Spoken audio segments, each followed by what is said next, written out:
All right, so in case you haven't heard already, A.J. Brown out versus the Falcons with the hamstring injury. I want to go over our keys to victory, what we got to do to win this game. Now that we are without A.J. Brown, I still think we should walk these dudes, but we're about to get into it, man. I'm Wesley. You're watching East on Broad Street. Yeah, reporting live from the underworld, coming from a place that's never been unearthed. How much is your soul? Tell me what it's worth. Do you put your pride on money first? All right, so tomorrow night, we got the Falcons at the Link, home opener, man. Foles in the building. We got Kirk Cousins on Monday night primetime game. I love to see it. Love to see it. How you beat? And look, so yeah, all right. Let me just get right to it. We already went over it, but AJ Brown out with the hamstring injury, so he won't be there. He'll be there, but he won't be playing. It's unfortunate news, but I'd rather, you rather him get on top of it quickly and not force. You don't need to force him out there. It's still early in the season. And again, it's a game that we really should win with or without AJ Brown. We still should win this game. And honestly, we should win it handily. And that's what I want to see out of this team. I don't want to see a close win. I want to see them getting after the quarterback. You got Kirk Cousins coming off of an Achilles injury, who honestly just looks like a statue in the pocket. There's really no reason that the pass rush shouldn't get home in this game. There's no reason they shouldn't. That goes for Bryce Huff, Josh Sweat, Nolan Smith, BG, whoever, man. If any of these edge rushers, there's no reason that they shouldn't be teeing off on Kirk Cousins tomorrow night. Obviously, interior pass rush is the same deal, but I expect to win this game handily. I don't even see a reason why that we shouldn't win by at least 2 tugs. And that's just where I'm at, man. That's what I want to see. I want to see a nice, convincing win. I want to be able to enjoy my Monday night, without, having to be constantly at the edge of my seat, wondering what's going to happen. I want to be able to watch this game. I just want to watch a good, clean Eagles win. And that's where I'm at right now. Hopefully, AJ Brown, can just come back next, the following week, and it shouldn't be a big deal, as the season goes on. But if you can't force a hamstring injury, because then it turns into something that's going to linger on throughout the rest of the season. So, it is what it is. This is why we got Jahan Dotson, man. This is why receiver depth was such a point of emphasis throughout training camp. So if Jahan Dotson, man, this is his time to make an impression, right? He should be targeted this game. You expect what you can expect out of Devontae Smith, but let's be honest, man. They're gonna shake coverage his way. With AJ Brown being out, that just makes their game plan, as far as a passing game. But in their heads, it's gonna be an easier game plan for them. But when I say easier game plan, that doesn't mean that even without AJ Brown, we're still gonna be a team that is gonna you really can't game plan against what we have on offense.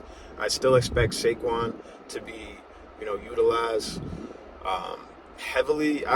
Do I think he's going to get another 24, 25 carries? Probably not, but now that might change. I don't know. They might try and, really get the, if they want to use him as a workhorse back, they might do that. So what I expect them to do is I expect them to come out and establish the pass game, within the first quarter, like a consistent and a comfortable pass game. That's what I expect. Will that happen? We'll see. But with that being said, I still think that they're gonna shake in Saquon into the mix. Whether that be, I wouldn't be surprised if we see some halfback screens. I'd like to see a halfback screen. When's the last time we even got a genuine halfback screen going, man? I feel like it's been a while. But I would like to see some halfback screens thrown in there. I think Dallas Goedert is going to be, relied on a little bit more here. And this, I don't know. That's just kind of where I'm at with this game. Keys to victory, though, it's obvious. It should be obvious. Pass rush, man. Don't Kirk Cousins. You don't want him to be able to sit there on a jacked up Achilles in the pocket and just just get to pick and choose. He should not have that much time, man. He can't even move. I don't even think they really rolled him out of the pocket week one. I expect a good amount of sacks this game from this defense. And if we can't, or at least just a consistent pass rush. Like if they're not getting however many sacks, they should at least be getting hits on the quarterback. They should at least be getting quarterback pressures. So obviously that is the number one key to victory for me. Also, just not turning the ball over. Obviously week one it was sloppy. I expect them to clean that up this game, man. There's no way that we should be getting making poor decisions. That goes for Jalen Hurts. I don't want to see botched snaps. None of that. Nothing to make it easier for the Falcons. And the third key to victory, I mean, it was kind of up in the air for me, whether that be defensive back play or linebacker play. I think the third key to victory is honestly going to be time and clock management. I think you gotta establish the tone early, whether that's getting up on the board quick or just having long sustained drives that end in points. It's going to be one of those games where if you're not blowing them out, then you're still gonna have to manage the clock. And I want it to be a blowout, and I want this to be a convincing win. But I honestly think time management is going to be huge as far as just our offense just getting a steady flow. So when the Falcons do have the ball, they have to kind of play our tempo. They have to play our style of play, which that offense can't do that. You really gotta find a way to contain Bijan Robinson, because he can just tear your defense up.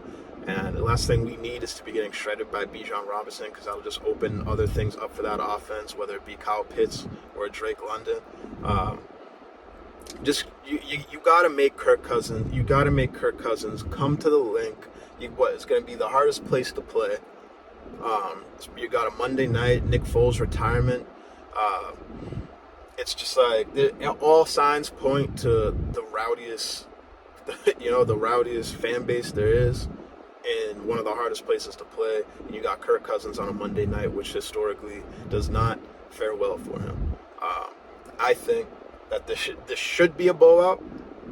I think my score prediction for that game is going to be, I said 28-10. And that's just me having faith in the defense. That's me expecting the defense to carry over, an aggressive performance from last week, particularly by Zach Bond. I want to see if Zach Bond can follow it. Now, I don't expect him to get 15 tackles again or whatever, but I do expect Zach Bond to have that same energy. I want to see some good play from Nakobe Dean. Nothing too silly. I don't expect him to be the greatest in pass coverage throughout his career, but at the same time, he should at least be formidable and someone who you can throw out there and just be able to handle his assignment. And that's just kind of, I don't know, man. I don't look at any game in the NFL no matter who's on your schedule. I never see it as an easy win, but there are games that you expect to win handily, or you expect a convincing W, and this is one of those games. I'm not sleeping on the Falcons by any means. They've added pieces throughout the offseason, particularly for their defense. They got Matt Judon out there, so you got to watch out for him. And if he's getting matched up with Mailata, which I assume he will be matched up on Mailata, but we'll see. Then you really gotta hold you gotta what's the word I'm looking for? I guess contain. I didn't want to have to use contain, but it just seems like yeah, you kind of have to limit like the amount of QB pressures that Judon gets, because he's gonna at some point, you know, be in the backfield. At least that's what I expect. I don't expect him to just be quiet the whole time. But yeah, that's where I'm at right now, man. I hate that AJ Brown's out, and I hate how out of nowhere that felt like it came from. But like I said, it's early in the season. You want him to get on top of it early. You want AJ Brown to, you know, get as much rest as he can, and yeah, you want to get on top of it early. That's kind of all there is to that. I don't see this being like this serious thing that's going to linger on throughout the season, and I expect him to be ready come week 3. But with that being said, Jalen Hurts needs to have a clean game. Doesn't have to throw for 300 yards. Just has to have a clean game. Yeah, just don't turn the ball over. You don't turn the ball over against this team, then you win. That's how I look at it. So I mean, maybe that should be my honestly, that probably should be my number one key to victory is don't turn the ball over. Because truth be told, I think if you don't turn the ball over, I think you just win this game somehow. The Falcons haven't even scored a touchdown, right? No, I take that. How did that game go? I'm trying to remember. I'm pretty sure, right? No, the Falcons scored 1 touchdown, and they lost by a team who never scored a touchdown. In the I don't think the Jags scored a touchdown that whole game. But anyways, yeah, I think you just don't turn the ball over and you'll be all right. So that's kind of where I'm at right now, and like I said, man, I want them to win convincingly.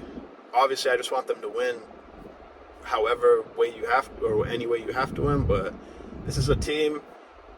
It's blood in the water, man. That's how I see it. Blood in the water.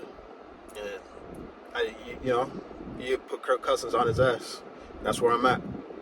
All right, go Birds, baby.